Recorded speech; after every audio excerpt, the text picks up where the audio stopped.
guys, so I've been working hard on my dishwasher because there's been some stuff in the bottom of it that just won't rinse away, and I tried to figure out why. Well, it's time to Norwex. So after watching several YouTube videos of how to change the filter in your dishwasher, look what I've discovered.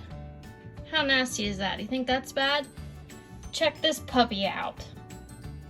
So I am going to be getting after this. I'm probably gonna do Ultra Power Plus first, the laundry detergent, and see how that works. And then I might hit it with some degreaser, but we'll see what happens. So, more to come.